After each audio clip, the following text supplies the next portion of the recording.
podcast is brought to you by LMU Munich. The next step that now follows is, how can we actually create ideas out of that problem statement? And this is where the so-called how might we question comes into the game. The basic idea of a how might we question is that it addresses the problem that we have and tries to reformulate it in a more actionable question, because that is kind of the incentive that will then start our brainstorming of ideas and our creativity. So the idea of a how might we, as it says here, is that it should always only have one problem and one user in its question, in its formulation. And again, like the problem shouldn't be too open or too narrow. And the idea is that you have now gathered came up with a perspective of a particular problem from a particular point of view of a user. And we want to, reformulate that into an actionable provocation. Give you an example of how this could look. Okay, so in this fictional example, somebody apparently got the insight, licking someone else's ice cream cone is more tender than a hug.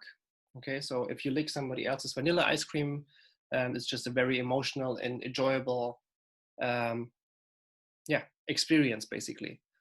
And then there are different ways of, if you want to, do something with that and want to create an innovation in that context, there are different ways of creating these how might we's. So for example, as it says here, how can we amp up the good? So how can we accentuate the positive? So how might we make the tandem of ice cream cones, right? So having like two little ice cream cones, or how might we make an ice cream parlor the perfect first date venue? Okay, so kind of taking the experience of this emotional connection between licking someone else's ice cream and turning it into a more general venue of first dates. Then you can focus on emotions. How might we help a father show his love to his daughter with an ice cream cone?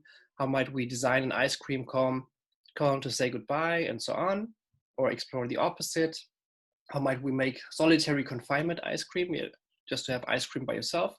And this is, again, various angles on how to solve that problem that you're interested in. Okay, so what's actually kind of bad in some of these how might we formulations here, obviously, is that some of them don't have, some of them are too narrow. So like, how might we make the tandem of ice cream cones that already has a particular product or innovation in mind? So this isn't ideal. And some also don't really focus on one particular user. So if you now, and this is kind of the next step, that you should formulate different how might we questions that address your user or kind of the persona that you've now crafted, and also the problem that you want to solve. And so try to make sure that you have these in your how might we question, and also try to make sure that they aren't too broad or narrow, right? So don't say, how might we solve Tina's mental health issues? Yeah, that might be too broad. So try to connect it to the insights that you gathered from the interviews that you conducted, and try to create something out of this emotionality that you just gathered. Are there any questions before we get working again?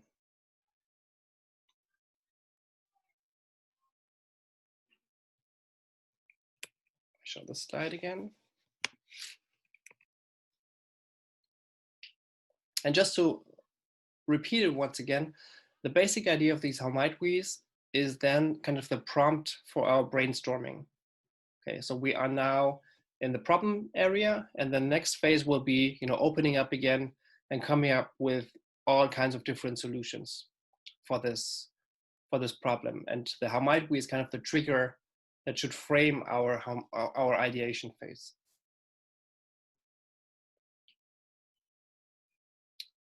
Are there any questions?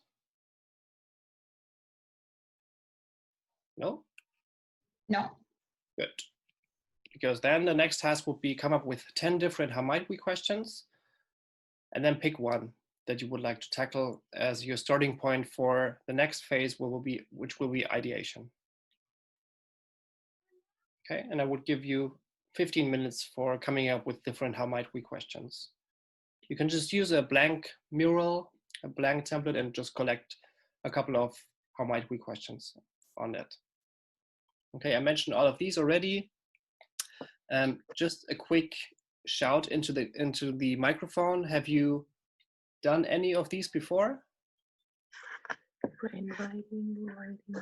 Brainwriting is a classical one.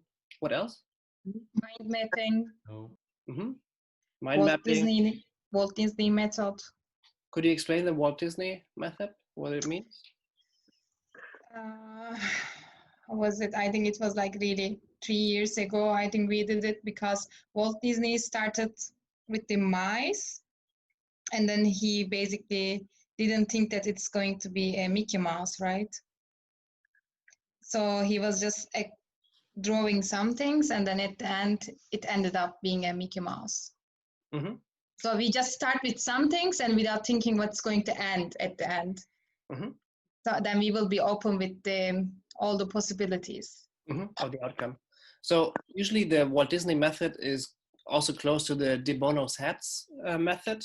And how it works is that apparently at Walt Disney, there are actually different kinds of rooms that are decorated according to a mindset. So one is kind of the critical mindset, one is the positive mindset, one is the I have a billion euro mindset. And you basically go into that room and adopt different mindsets when it comes to your creativity, and you try to have a perspective on the problem that you're trying to solve from that mindset. Same goes for de Bono's hats. So you actually have different hats on. One is kind of the realist, one is the critical thinker, one is the executioner, and so on.